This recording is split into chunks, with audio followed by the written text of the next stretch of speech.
મીડિયાને કહ્યું, તમને પણ કહું છું, ગામડે ગામડે જઈને કહેજો, ઘરે ઘરે જઈને કહેજો, આઝાદી એ આપણી માં છે કે હા કે ના? કોંગ્રેસ એ લોકશાહીના એક નાગરિકનું માવતર છે અને માવતર છે. સુરત શહેર કોંગ્રેસ દ્વારા સોમવારે 19મી જાન્યુઆરીના રોજ જન આક્રોશ યાત્રાનું આયોજન કર્યું હતું. મોંઘા વેરાની લૂંટ બંધ કરો, તાપી નદી બચાવો, પાર્કિંગ ચાર્જ બંધ કરો, પર્યાવરણની રક્ષા કરો, લારી ગલ્લા પાથરણાવાળાઓને ન્યાય આપોની માંગ સાથે યોજાયેલી કોંગ્રેસની જન આક્રોશ યાત્રામાં એઆઈસીસીના મહામંત્રી, ગુજરાત કોંગ્રેસના પ્રભારી મુકુલ વાસનિક, ગુજરાત પ્રદેશ કોંગ્રેસ પ્રમુખ અમિત ચાવડા, વિધાનસભામાં કોંગ્રેસ પક્ષ નેતા ડૉક્ટર તુષાર ચૌધરી તેમજ દક્ષિણ ઝોનના પ્રભારી શ્રીનિવાસન અને ભારત સરકારના પૂર્વ મંત્રી ભરતસિંહ સોલંકી જોડાશે. આ યાત્રાનો મુખ્ય હેતુ સુરત મહાનગરપાલિકાના ભાજપ શાસકો દ્વારા સુરતની પ્રજા સાથે કરવામાં આવતા અન્યાય જેવા વિવિધ મુદ્દાઓ સાથે સુરત મહાનગરપાલિકાના કમિશનરને આવેદનપત્ર આપ્યું હતું, જેમાં મોટી સંખ્યામાં કોંગ્રેસીઓ જોડાયા હતા.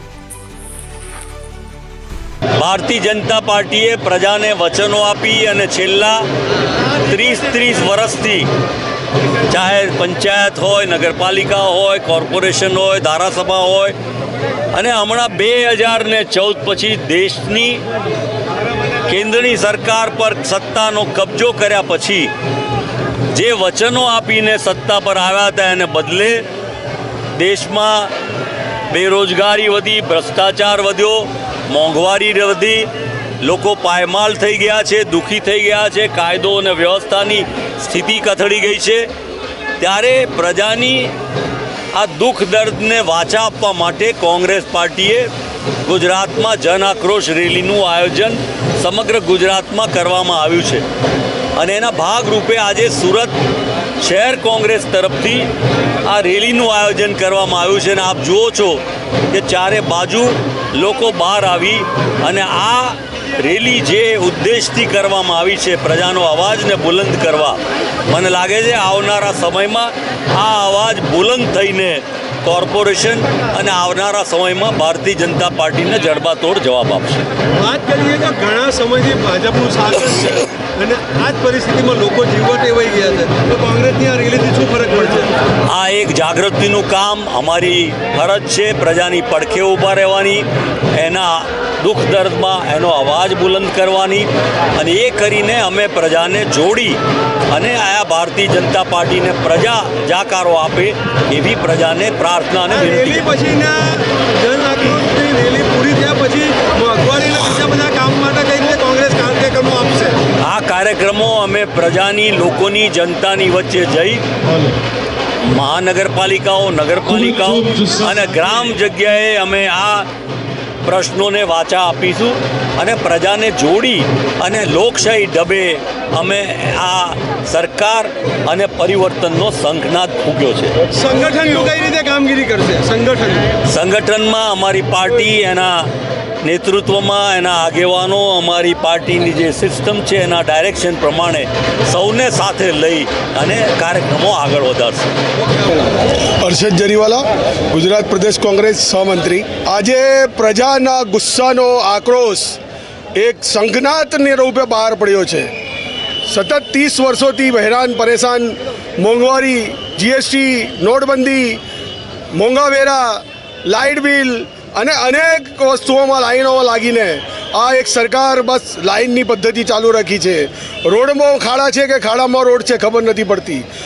વ્યવસાય વેરો બેફામ છે, લોકોને ટેક્સ બેફામ છે, લોકોના કોઈ જાતની સુવિધા મહાનગરપાલિકામાં મળતી નથી. માત્ર ને માત્ર વાતો જ ચાલે છે, માત્ર ને માત્ર વાયદાઓ ચાલે છે. મેટ્રોનું કામ હાવ ધીમું ચાલી રહ્યું છે અને લોકો, વેપારી લોકો ત્રાહીમામ થયા છે, ધંધા પાણી ખરાબ થયા છે, પણ આ સરકારની આંખો ખુલતી નથી.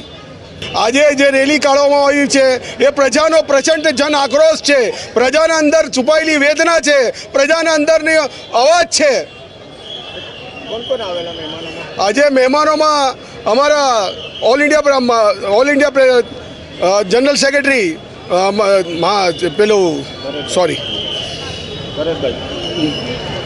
પૂર્વ પ્રમુખ ભરતભાઈ મુકુલ વાસનિકજી, શ્રી પીવી શ્રીનિવાસજી, અમારા પ્રદેશ પ્રમુખ અમિત ચાવડાજી, વિરોધ પક્ષના નેતા તુષારભાઈ ચૌધરી સાહેબ અને અનેક એમએલએઓ આમાં આ રેલીમાં સામેલ થયા હતા.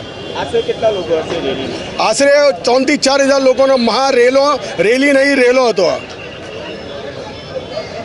सूरत की जन आक्रोश रैली है जो 30 साल से सूरत महानगर पालिका में बीजेपी सरकार जिस तरह शासन कर रही है वो भ्रष्टाचार से भरी हुई है. पूरा भ्रष्टाचार और पूरी तरह एकदम जो लोगों को परेशान किया जा रहा है, दंड टैक्स और व्यापारियों को, स्कूल के बच्चे को, हर तरह से लोग परेशान है. रोड खराब है और व्यवस्था नहीं है और हर कचहरी में जाओ तो बिना पैसे किसी का काम नहीं हो रहा है. सब परेशान है, किसी न किसी तरह से ये लूट मचा रहे हैं. उसके सामने आज शहर कांग्रेस जनता आक्रोश रैली निकाल रही है. कितना लोग आते थे रैली में? आज हम इस रैली के अंदर कम से कम 5000 लोग से ज़्यादा इकट्ठा हुए और लेके जा रहे हैं हम लोग. मुख्य अतिथि कौन कौन आते रहते? हमारे प्रदेश कांग्रेस के अध्यक्ष श्री अमित भाई चावड़ा साहब, हमारे ऑल इंडिया कांग्रेस के जनरल सेक्रेटरी मुकुल वासनिक जी और हमारे सारे बड़े लीडर आज हाजिर हो रहे हैं. विघ्नं करु देव में सर्व कार्येषु सर्वदा. ओम नमः पार्वती पति हर हर महादेव. ટૂંકું અને ટચ કહેવું છે. આમ આદમી પાર્ટીની વાસ્તવિકતા હું જોઈને આવ્યો છું અને ભાજપની વાસ્તવિકતા દેશ અને દુનિયા જાણે છે. 2 મિનિટમાં મારે એ કહેવું છે કે તમારે ને મારે એ સંકલ્પ કરવાનો છે. આજ સુધી ભાજપે સનાતનની વાતો કરીને દેશને ગુમરાહ કર્યો. જે લોકોએ ગાયની કતલ કરીને માથે ભગવા રાખીને, જે લોકોએ ગાયની કતલ કરીને માથે ભગવા રાખીને ગાયના માંસ ઉપર દાન લીધું છે, એવા લોકોને ઘર ભેગા કરવા માટે આજે તમારી સાથે આવ્યો છું, કોંગ્રેસમાં આવ્યો છું. અને એ માટે બે હાથ અને ત્રીજું માથું જોડીને વિનંતી કરવી છે. આમ આદમી પાર્ટી, તમે જ્યાંથી આવો છો, જે સોસાયટીમાંથી આવો છો, જે ગામમાંથી આવો છો, એને કહેજો કે ડરપોક ભાજપને કોંગ્રેસથી ડર લાગે છે. એટલા માટે